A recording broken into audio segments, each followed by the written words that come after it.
계속해서 지역 소식 전해드립니다. 말다툼 끝에 아버지를 흉기로 살해한 아들에게 법원이 징역 12년을 선고했습니다. 의정부지법 형사합의 13부는 존속살해 혐의로 기소된 28살 A씨에게 징역 12년을 선고하고 20년간 전자발찌 부착을 명령했습니다. A씨는 지난 3월 의정부의 자신의 집에서 아버지를 흉기로 수차례 찔러 살해한 혐의로 구속 기소됐습니다. 재판부는 범행 동기로 볼 만한 것이 별로 없다며 조현병을 앓고 있는 점 등을 고려해 이같이 양형했다고 밝혔습니다. 다만 정신과 치료를 확실히 받지 않으면 살인범죄를 또 저지를 위험이 있다고 판단해 전자발찌 부착을 명령한다고 덧붙였습니다. 의정부시가 의정부 경전철 전동 차량 내부에 CCTV를 설치합니다. CCTV 설치는 차량 내부에서 일어날 수 있는 성범죄나 절도, 폭력 행위로부터 승객들을 보호하기 위한 것으로 차량마다 6대씩 총 90대가 설치될 예정입니다. 시는 또 긴급 상황 발생 시 승객들이 직원에게 신속히 도움을 요청할 수 있도록 비상 통화 장치에 대한 점검도 병행할 계획입니다. 지난 2012년에 개통한 의정부 경전철은 그동안 재정상의 문제로 차량 내부에 CCTV가 설치되지 않았습니다. 올 2학기부터 전면 시행될 예정이었던 경기도 고교 무상급식에 교육청과 지자체와의 예산 편성 비율이 지연되면서 차질을 빚고 있습니다. 경기도교육청은 고교 무상교육 예산을 교육청과 지자체가 5대5로 분담하기로 합의했지만 도와 시군의 편성 비율이 아직 확정되지 않고 있다고 밝혔습니다. 도교육청은 9월 1일부터 고교 무상급식을 시행하기 위해서는 이달에는 예산 편성 비율이 확정돼야 한다며 도와 시군의 조속한 대응을 요구했습니다.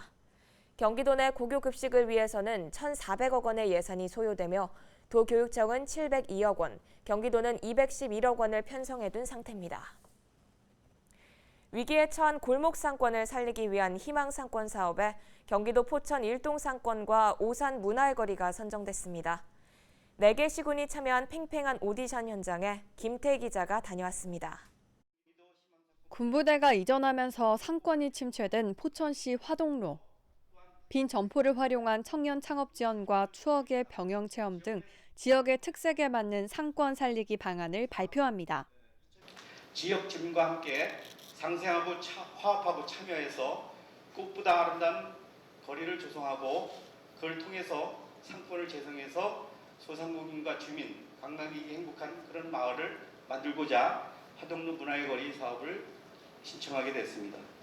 희망 시군의 접수를 받은 후 현장 평가를 통해 시흥, 안산, 오산, 포천 4개 시가 최종 오디션에 참가했습니다.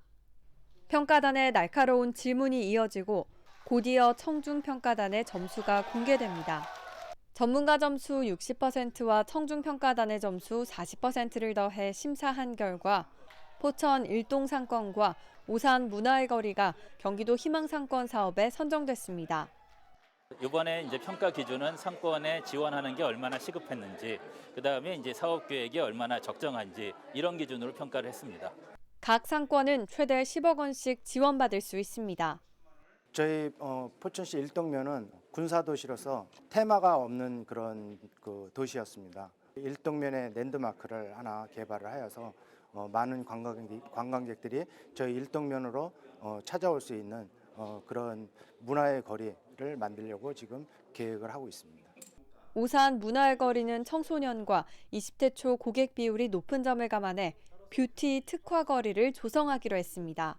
오산시 문화의 거리가 많은 침체를 보이고 있습니다. 많은 사람들이 빠져나가고 있고 이런 기회로 해서 10억 원의 프로젝트를 받아서 좋은 뷰티 거리를 만들고 많은 사람이 모이도록 힘쓰겠습니다. 선정된 상권에는 경영진단 컨설팅과 공동체 위기 극복 프로그램, 랜드마크 조성 등 다양한 지원이 이루어집니다.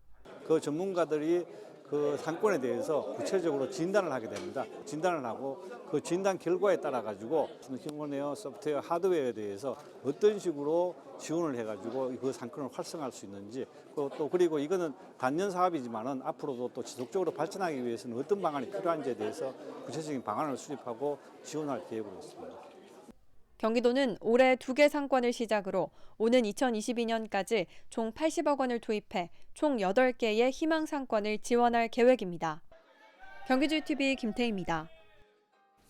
일본의 수출 규제 조치에 따라 의정부시가 일본 자매도시 방문 일정 취소를 검토하고 있습니다. 당초 안병용 의정부시장은 시 체육회 관계장 등 70여 명과 함께 오는 27일부터 2박 3일 일정으로 일본 시바타시를 방문할 예정이었습니다. 의정부시 관계자는 일본과의 관계를 예의주시하면서 상황에 따라 취소 여부를 결정할 것이라고 말했습니다. 의정부시는 지난 2011년 일본의 독도 영유권 주장 등으로 반일 감정이 확산되자 시바타시 방문을 취소했고 이보다 앞선 2008년엔 같은 이유로 친선교환 체육대회를 연기한 바 있습니다. 이런 가운데 경기도는 일본의 무역 보복에 대응할 전담 TF팀을 구성했습니다. TF팀 구성은 이재명 경기도지사의 지시에 따른 것으로 이 지사는 지난 8일 간부회의에서 이번 사태를 계기로 일본 중심의 독과점 상황을 바로잡고 경제 독립을 하자고 말했습니다. TF팀에서는 경기도에선 투자진흥과 등 5개 과가, 산하기관에선 경기도 경제과학진흥원 등 5개 기관이 참여하며 한국반도체 디스플레이 기술학회 등 민간협회도 참여합니다.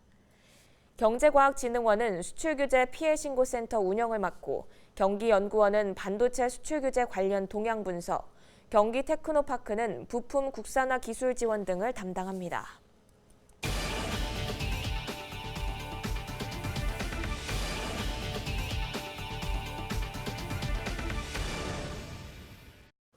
비무장지대 DMZ는 우리 아픈 역사의 흔적이자 생태계 보고로 알려져 있죠.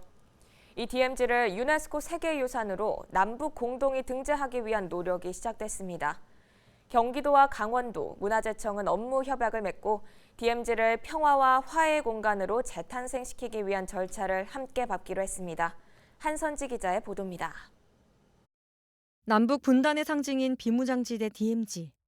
한반도 허리를 약 4km 폭으로 가로지르며 지난 60여 년 동안 냉전의 긴장이 흘렀지만 아이러니하게도 그 세월만큼 발길이 거의 닿지 않아 다양한 생명이 공존하는 생태계의 천국이 됐습니다. 이 DMZ를 유네스코 세계유산으로 남북 공동 등재시키기 위해 경기도와 강원도, 문화재청이 손을 잡았습니다.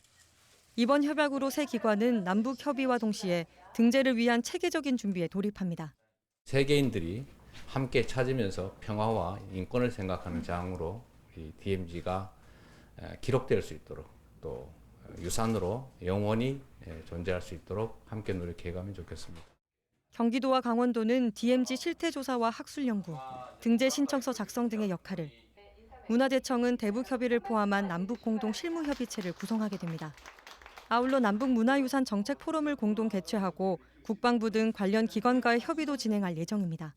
비무장지대가 남북 공동의 세계유산이 된다면 우리는 한반도 평화와 화해의 시대를 여는 큰 하나의 디딤돌로 삼을 수 있을 것이라고 믿으면서 비무장지대가 접근이 불가능한 금단의 땅이었었는데 앞으로는 온 세계 시민들이 함께하는 평화의 땅이 될 수 있기를.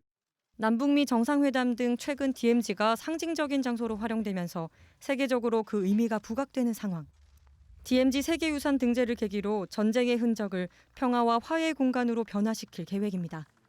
한편 경기도는 DMZ 보존관리와 세계유산 남북공동 추진을 정부 과제로 건의한 바 있으며 12일 접경지역 주민과 함께하는 포럼을 열어 세계유산 등재와 관련한 공감대 형성에 나설 방침입니다. 경기지TV 한선지입니다. 이어서 날씨 정보입니다. 주말에도 맑은 하늘을 보긴 어렵겠습니다. 주말 동안 중부지방을 중심으로 오락가락 비가 내리겠는데요. 예상되는 비의 양은 5에서 20mm로 많지는 않겠습니다. 경기 북부 주간 날씨입니다. 월요일까지 비가 내리겠지만 화요일부터는 비가 그치고 구름 많은 날씨가 이어지겠습니다. 또 30도를 넘는 더위를 보이겠습니다. 이어서 생활지수입니다. 비가 오락가락 내리는 만큼 외출하실 때는 우산을 꼭 챙기시기 바랍니다. 습도도 함께 높아 음식물이 부패하기 쉽습니다. 음식은 꼭 냉장 보관해 주시기 바랍니다. 지금까지 날씨 전해드렸습니다. 이상으로 뉴스를 마칩니다. 함께해 주신 여러분 고맙습니다.